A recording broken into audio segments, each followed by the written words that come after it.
그러므로 너희가 선지자 다니엘이 말한 바 멸망에 가증한 것이 거룩한 곳에 선 것을 보거든 읽는 자는 깨달을진저. 그때 유대에 있는 자들은 산으로 도망할지어다. 지붕 위에 있는 자는 집 안에 있는 물건을 가지러 내려가지 말며 밭에 있는 자는 겉옷을 가지러 뒤로 돌이키지 말지어다. 그날에는 아이 벤 자들과 젖 먹이는 자들에게 화가 있으리로다. 너희가 도망하는 일이 겨울에나 안식일에 되지 않도록 기도하라. 이는 그때 큰 환난이 있겠음이라. 창세로부터 지금까지 이런 환난이 없었고 후에도 없으리라. 그날들을 감하지 아니하면 모든 육체가 구원을 얻지 못할 것이나 그러나 택하신 자들을 위하여 그날들을 감하시리라. 그때 사람이 너희에게 말하되 보라 그리스도가 여기 있다 혹은 저기 있다 하여도 믿지 말라. 거짓 그리스도들과 거짓 선지자들이 일어나 큰 표적과 기사를 보여 할 수만 있으면 택하신 자들도 미혹하리라. 보라 내가 너희에게 미리 말하였노라. 그러면 사람들이 너희에게 말하되 보라 그리스도가 광야에 있다 하여도 나가지 말고 보라 골방에 있다 하여도 믿지 말라. 번개가 동편에서 나서 서편까지 번쩍임같이 인자의 맘도 그러하리라. 주검이 있는 곳에는 독수리들이 모일 것이니라. 그날 네, 오늘 본문 말씀 어제에 이어서 계속 성전 파괴의 예언의 말씀과 또 앞으로 세상 끝날 징조에 대해서 말씀을 주시고 있습니다. 제자들이 어느 때 성전이 파괴가 되고 또 세상 끝날의 징조는 어떻게 됩니까? 라고 질문을 했어요. 예수님께서 여기 질문에 대해서 계속 대답해 주십니다. 이러한 대답은 단순히 예수님 시대 때 성전 파괴뿐만 아니라 세상 끝날에 이러한 예언의 말씀과도 겹치게 됩니다. 그래서 이중적 예언의 말씀인 것이죠. 오늘 본문 말씀에 보면은 그러므로 너희가 선지자 다니엘이 말한 바 멸망에 가증한 것이 거룩한 곳에 선 것을 보거든 읽는 자는 깨달을진저라고 했습니다. 거룩한 곳에 멸망에 가증한 것이 세워진다. 이런 것은 성전에 우상이 세워진다라는 것을 의미하는 것이죠. 예수님께서 오시기 전에도 이미 BC 175년부터 164년에 예루살렘 성전에 우상이 세워진 적이 있습니다. 안티쿠스 4세 때 우상을 세웠고 또 로마 제우스 신을 예루살렘 성전에서 제사를 드렸어요. 그래서 돼지 피로 제사를 드렸습니다. 율법에는요, 돼지고기도 먹지 말라고 이렇게 되어 있죠. 그런데 이러한 돼지 피로 예루살렘 성전에서 우상 숭배를 한 것입니다. 이러한 일은 유대인들에게 큰 분노를 일으키게 하였죠. 그래서 그때 유대인들이 반기를 들어서 이제 싸우게 이렇게 되죠. 그래서 마카비 혁명이 그 시대 때 일어났었습니다. 이러한 일이 세상의 끝날에 또 일어나게 된다라는 것입니다. 지금은 예루살렘에 성전이 없습니다. 성전이 무너졌죠. 그러나 세상 끝날에는 다시 예루살렘에 성전이 세워지고 그곳에 우상 숭배가 이루어지게 된다는 것입니다. 그때가 바로 성전 파괴의 때고 또 세상 끝날의 때라고 예수님께서는 말씀을 해 주셨습니다. 성전이 파괴될 때 그때 16절에 보면 유대인에 있는 자들은 산으로 도망할지어다. 유대에 있는 사람들 산으로 도망가라 라고 말씀을 주셨습니다. AD 70년에 예루살렘 성전이 파괴가 되었죠.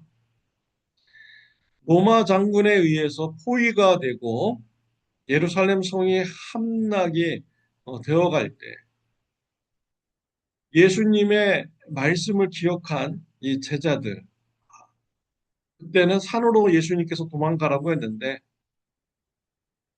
산으로 도망가자라고 순종해서 산으로 도망간 제자들은 큰 환란을 피하게 되었습니다. 근데 그 시대에 예루살렘에서는요, 지금 로마 군병들이 공격을 하러 오니까 다 예루살렘 성전에 모여라. 성전에 모이는 자는 하나님께서 지켜주시고 보호해 주신다라는 이러한 말이 돌게 되었습니다. 그래서 많은 사람들이 이러한 말을 듣고 예루살렘 성에 들어갔고 성전에 있게 됩니다. 그런데 예루살렘 성이 포위가 되었잖아요. 그래서 그 안에 먹을 것도 없고 물도 없고 그래서 사람까지 잡아먹게 되고 그리고 나중에는 로마 군병들이 그 안에 들어가서 무참한 살육을 합니다.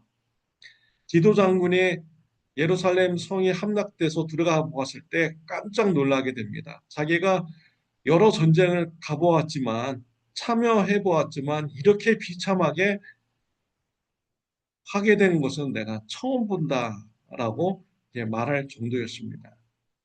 예루살렘 성 사람들이 비참하게 심판을 받았고요. 예루살렘 성전은 모두 다 무너지게 되었습니다.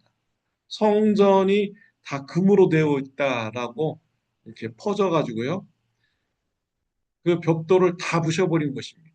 그래서 돌 하나 위에 돌이 포개지지 않도록 다 부셔서 금을 다 빼간 것이죠. 예수님의 말씀대로 이루어지게 된 것입니다. 세상 끝날 어, 붙잡아야 될 것은 하나님의 말씀입니다. 예수님의 말씀입니다. 성전에 모이면 하나님께서 지켜주신다. 이런 말, 이게 도대체 어디에서 온 것입니까? 성전은 건물에 불과한 것입니다. 그 건물에 하나님께서 임재하시면은 하나님께서 지켜주시죠. 그러나 하나님께서 떠난 이런 건물에는 하나님의 보호하심이 없게 되는 것이죠. 하나님이 떠난 성전이라고 해서 그 성전에 모여들면 하나님께서 보호해 주십니까? 하나님은 그런 하나님이 아닌 것이죠. 우상 숭배가 가득하고 하나님을 사랑하지 않는 자들이 가득한 이러한 성전 하나님께서는 파괴하시고 버리시는 이러한 분인 것입니다. 말세 성전 파괴 때에 예수님의 말씀을 붙잡고 기억한 사람들은 살아남았습니다. 그러나 헛된 신앙, 잘못된 신앙을 가졌던 이러한 사람들, 그들은 아주 비참한 최후를 맞이하게 되었죠. 유대인들은 하나님의 말씀보다 장로들의 유전, 전통, 또 자신들의 그런 감정, 생각, 이런 것을 더 우위에 두었습니다. 우리가 이런 잘못된 신앙생활을 우리가 경계를 해야 됩니다. 목회자들 세계에 사는 말이 있죠. 기분에 죽고 기분에 산다라는 이런 말이 있습니다. 성도님들 기분 나쁘게 하지 말라는 것이에요. 성도님들 기분 나쁘게 했다가는 교회를 다 떠나간다라는 것입니다. 기분 좋게 하면 교회 열심히 잘 나오시고 봉사 잘 하시고 그렇습니다. 그러나 기분 나쁘게 하면 다 떠납니다. 그래서 기분에 죽고 기분에 산다 이런 말을 목사의 세계에서는 이렇게 합니다. 우리가요 신앙생활 하는데 하나님 말씀 중심으로 우리가 신앙생활을 해야 되지 않겠습니까? 하나님 말씀보다 내 기분이 더 중요하고 더 권위가 있다면 이건 정말 문제가 있는 이런 신앙생활이 아니겠습니까? 내 기분보다, 내 감정보다, 내 생각보다, 그 어떤 책보다 하나님의 말씀에 우선 권위를 두고 신앙생활을 하는 저와 여러분들이 되시기를 바랍니다. 성전 파괴 세상 끝날의 징조, 그때는 거짓 그리스도와 거짓 선지자들이 출현한다라는 것입니다. 그리고 그들이 여러 가지 표적과 기사를 일으켜서 사람들을 미혹하게 한다라는 것입니다. 그래서 그리스도가 여기 있다 저기 있다 해도 가지 말라라고 말씀하셨습니다. 예수님께서 다시 재림하실 때는 동에서 서쪽에 번개가 치듯이 우리 예수님의 임재는 모든 사람들이 다 알게 된다라고 예수님께서는 말씀하셨습니다.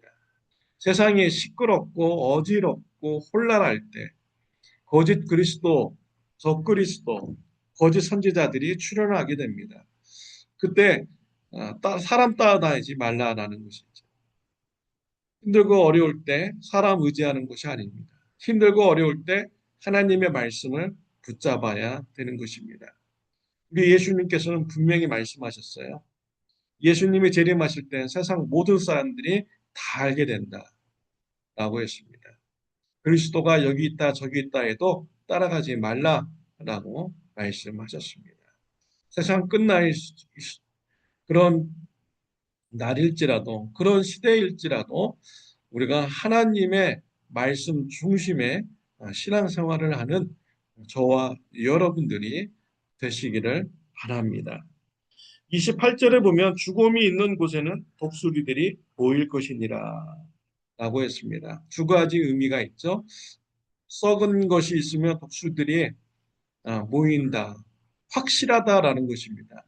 세상 끝날에는 우리 성도리들이 알 수 있을 만큼 확실한 이런 징조를 우리 하나님께서 보여주신다라는 것이지요. 또 다른 의미로는요. 썩은 곳에 독수리들이 모이듯이 그 악한 자들이 악한 일을 하기 위해서 모인다라는 것입니다. 세상 끝날에는 악이 판을 치는 이러한 시대인 것이죠. 그래서 우리 그리스도인들은 악한 일을 하는 곳에 우리가 동조하지 말아야 됩니다. 또한 그러한 장소에 우리가 가지도 말아야겠죠.